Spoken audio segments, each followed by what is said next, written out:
Welcome to the Kitchen Table, a show dedicated to helping you escape diet culture, gain trust with food, honor your body, and live a brighter life. Hello, and welcome back to the Kitchen Table. I am so glad you're here. I'm your host, Alicia Brown, an anti-diet registered dietitian nutritionist. And hey, I want to open the show today just by asking, how are you doing? Not like in a casual, flippant way, like, hey, what's up? How you doing? But like actual, like, how are you doing? How are you feeling? Do some introspective searching right now and answer that question truthfully for yourself. Because I think right now a lot of us are experiencing some like super high emotional aftermath, right? Like it has been a crazy week. It's been a crazy 2 weeks. It's been a crazy 2020 with the theme of uncertainty, right? And especially in regards to the election and all of the things that are coming up in a response of that right now. Maybe you're feeling relief, maybe you're feeling hope, maybe you're feeling still tension and anxiety, maybe you're feeling really anger and sadness and frustration. And all of these emotions are valid, whatever you're experiencing right now. And I want to make the note that these emotions also can parallel emotions that you're feeling about food in your body.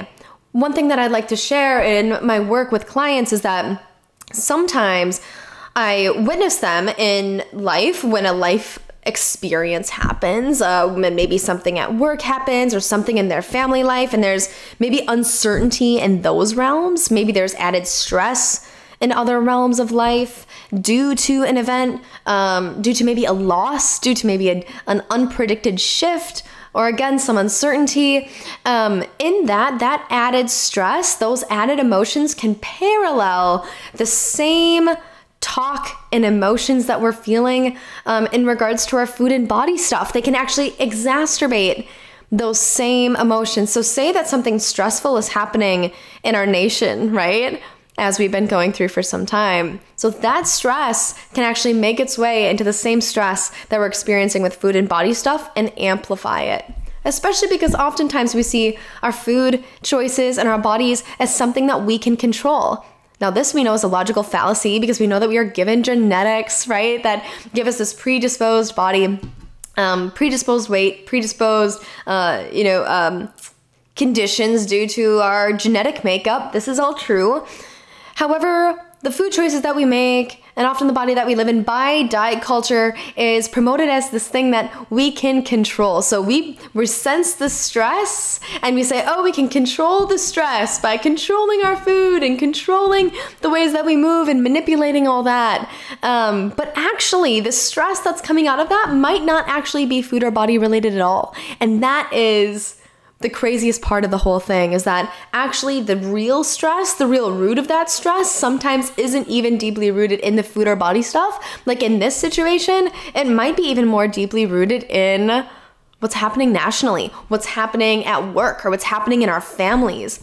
If there's stress or uncertainty there, it can parallel or exacerbate the stress or uncertainty or insecurity that we feel with food and in our bodies. And so if you're experiencing that right now, if you're kind of experiencing like, wow, I am really suffering more negative talk in my mind on the regular, or I'm having kind of these like obsessive food thoughts, these intrusive body thoughts, if you're feeling or experiencing any of that right now, I encourage you to just take a moment and sift through the emotions deeper than the surface. Maybe take a moment to just sit and pause and breathe for a moment, start to attune to your body and kind of sift through those thoughts that are going on for you right now. Maybe journal, take a couple of notes, maybe talk to a close friend. Get to the bottom of those emotions. You might actually see that they're not food or body related at all if they are coming up for you right now, and they actually could be more connected to other things in life.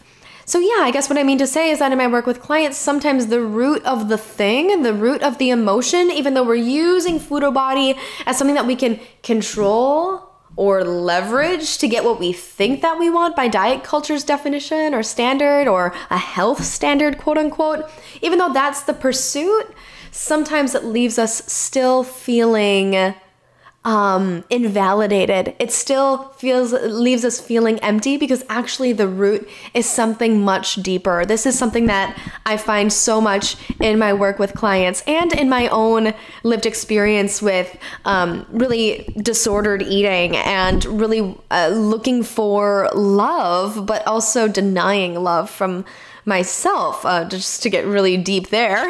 And the way that I denied love was to deny joy, and to deny joy was to deny myself from things that I loved, like foods that I loved. So that was my way of controlling and coping.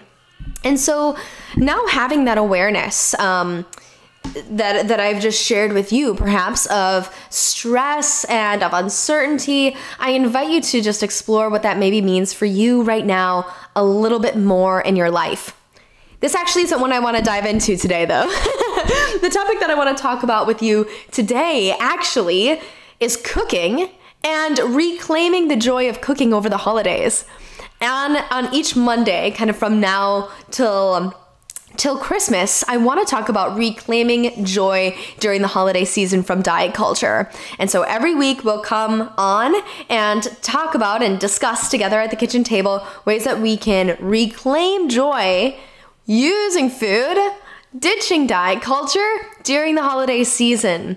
And again, I'm coming up on talking about this concept, or the reason why I feel like this is really important to talk about is because I had a solid decade or so of really missing out on the holidays due to disordered eating, having a poor relationship with food, always wanting to control my food intake, always being stressed about weight gain, always being such on a high alert about what was being served, what I was going to eat, how much of it I was going to eat, and it stole all of the joy that I had from the holidays away, because food is such a huge part for me for the holidays.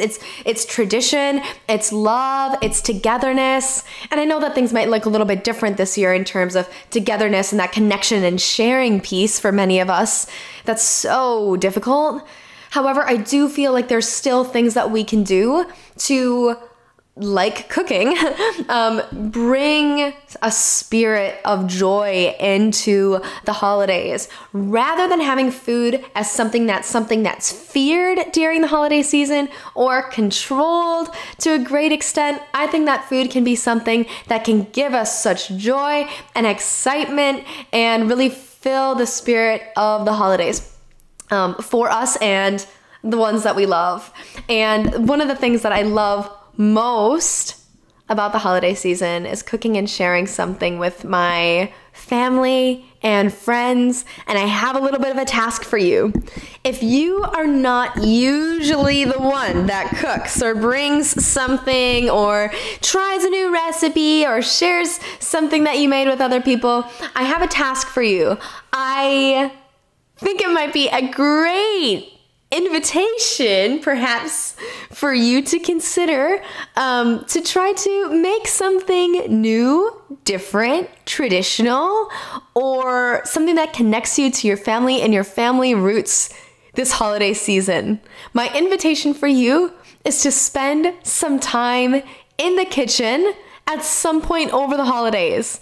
And I mean setting aside a morning or an afternoon to honestly have some time in the kitchen and to make the most out of an experience creating a recipe. Now, this recipe that you can create, again, like maybe it's something tied to your family roots or tied to tradition. Maybe it's something that you actually found on Pinterest and you saved it and pinned it, but you never actually made the recipe. It just looked good, you saved it, but then you forgot about it. Go back in your Pinterest and look at all of your saved recipes.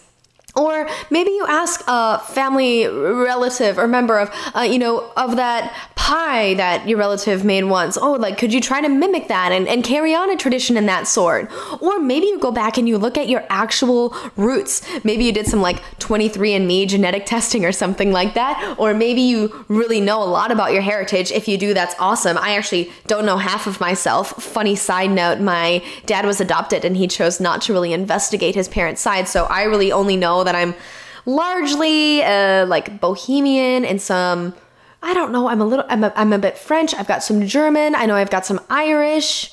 I think I've got some English. I'm a real mix. But I only know that from my mom's side. We joke that, my dad was from like all of these different countries throughout the world. Like maybe he was from Brazil or maybe he was from Mexico.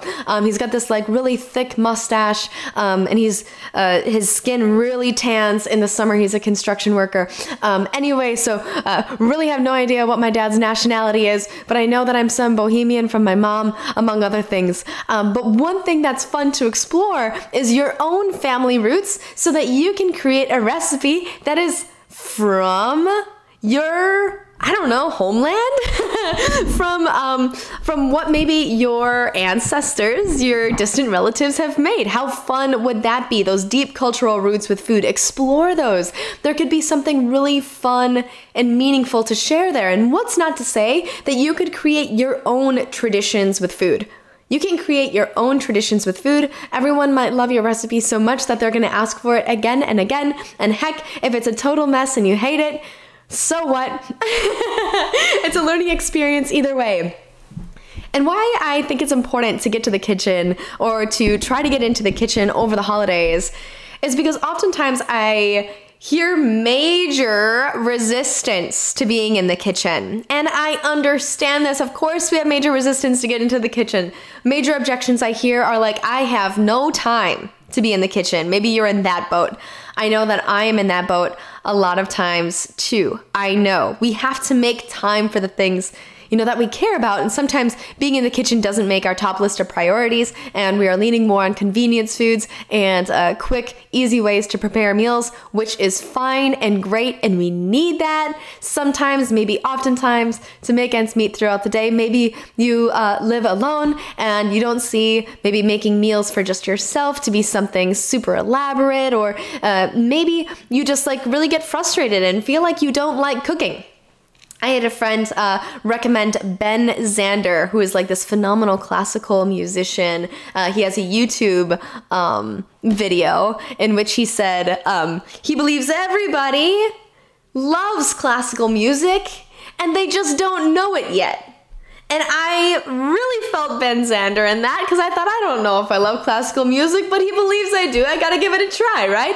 I believe everyone loves cooking and they just don't know it yet, in the same Ben Zander fashion. So I think giving it a shot and getting into the kitchen and maybe trying a new recipe or something new, especially with the spirit of the holiday season, can be such a fun way to really explore cooking with new eyes, with a new kind of zest or vigor, or a new kind of ambition or enthusiasm to maybe try something new in the kitchen. The more that we work with food, maybe sometimes, the more we can learn about ourselves too. I've spent a lot of time cooking this past week in the kitchen, and it's funny where the mind goes as we cook as well. Talk about introspective awareness when it's you and your thoughts with the food doing meticulous work in the kitchen, right? There's something beautiful about that. There's something beautiful about the uniformity of cutting, dicing things up in the same fashion. There's something beautiful about the artistic representation of the food on the plate. There's something beautiful about all the colors on the plate. There's something beautiful about all of the senses that are triggered in the experience, as we're looking at the food and smelling the food and touching the food. It is such it's such an experience, and it's one that can really get us to really attune to the body. And that's a really awesome, powerful thing, because attuning to the body can be your superpower. When you feel into the body, you can really get your needs met in a better way. And being with food in the kitchen, having a very thoughtful, wholesome experience with food in the kitchen, that can be a very embodied time. It can be a very embodied practice. If that's something that you do regularly as cook, maybe you can relate to this, the embodied practice of cooking or being in the kitchen or being with food as you're tuning to the body and as you're observing your thoughts as they come and go while fashioning a recipe. Those are some of the most beautiful things I feel like that can happen in the kitchen as you make something nourishing and satisfying for yourself and others. It can be so rewarding as well. There's so much joy there.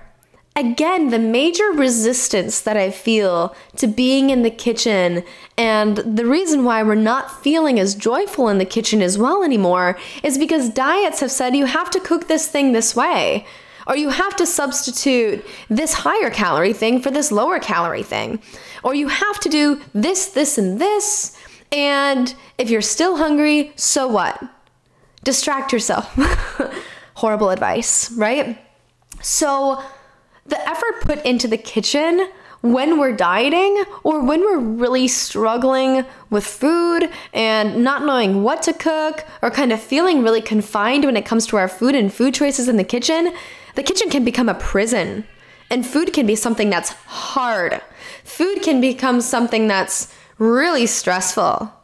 And that is where diet culture has, honestly, it can steal so much of our joy in that moment because we're giving up that joy because we're giving up our power and our authority to the diet as our diet directs what we're eating. It's almost like the diet is the chef and we are just robots kind of putting this food together as it's saying and thinking that we're doing the best, healthiest thing for ourselves. And maybe you've actually been on a diet and found yourself cooking more. That's actually something that I've seen to be really true with many of my clients that especially the Whole30, I hear this a lot, that being on the Whole30 taught a lot of people how to cook and how to be in the kitchen. But could you imagine if you took that Whole30 diet and alleviated the rules and just said, look, cook a recipe.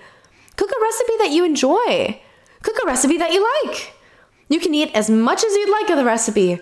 And you can stop eating it when you're full and satisfied and you can put it in the fridge and maybe you can have it again if there's leftovers, or you can make the recipe again if you'd like to later if you enjoyed it. Oh, and the same thing goes with holiday Christmas cookies as well. Oh, you like the sugar cookie that you had when you went to Susan's house? Okay, cool. You can make sugar cookies like that too. Do you want to make some?